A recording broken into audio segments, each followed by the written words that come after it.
যে lead nitrate দ্রবণের সাথে যদি পটাশিয়াম আয়োডাইড দ্রবণ যোগ করা হয় তাহলে লেড আয়োডাইডের অধক্ষেপ তৈরি হয় আর সাথে পটাশিয়াম নাইট্রেট সলিউশন পাওয়া যায়।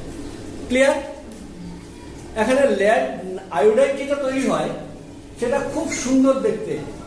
চলো আমরা এবার ভিডিওটা দেখে নিই আমাদের স্মার্ট বোর্ডের মাধ্যমে, সেটা তোমাদেরকে ডিসপ্লে করছি।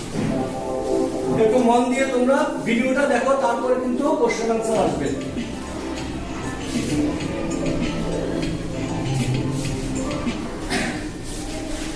এখানে দেখো খুব সুন্দর একটা কালার তৈরি হয়েছে। কি colour? Beautiful golden yellow colour. এই গোল্ডেন ইয়েলো কালার যে তৈরি হয়েছে এটা কোন যৌগের তৈরি হওয়ার কারণে হয়েছে? Very good. তাহলে লেড আয়োডাইডের কালারটা কেমন? Golden yellow. আর সাথে আরো একটা যৌগ তৈরি হবে এই বিক্রিয়ায়, সেটা কি কে বলতে পারবে? জুড়ে বলো। সেটা কি না পটাশিয়াম নাইট্রেট। সেটার কিন্তু কোনো কালার থাকছে না, সেটা কালারলেস সলিউশন। আমি রিঅ্যাকশনটা লিখে দিচ্ছি, দেখে নাও।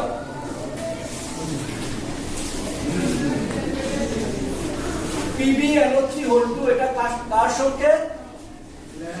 Lead nitrate. আর তার সাথে রিঅ্যাকশন করছে কে না পটাশিয়াম আয়োডাইডের রিঅ্যাকশন। সেই রিঅ্যাকশনে কি তৈরি হচ্ছে? লেড আয়োডাইড PbI2 এটা অধক্ষেপ তৈরি হচ্ছে আর সাথে পটাশিয়াম নাইট্রেট সলিউশন তৈরি হচ্ছে।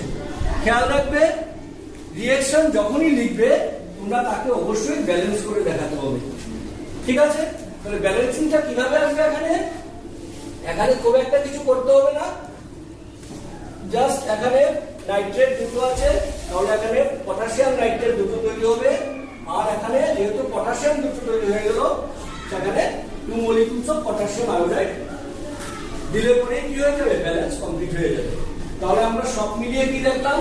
লেড নাইট্রেট সলিউশনের সাথে পটাশিয়াম আয়োডাইড সলিউশন যখন যোগ করা হয় তখন গোল্ডেন ইয়েলো কালারের লেড আয়োডাইডের প্রেসিপিটেশন পাওয়া যায় আর সাথে পটাশিয়াম নাইট্রেট সলিউশন পাওয়া যায়।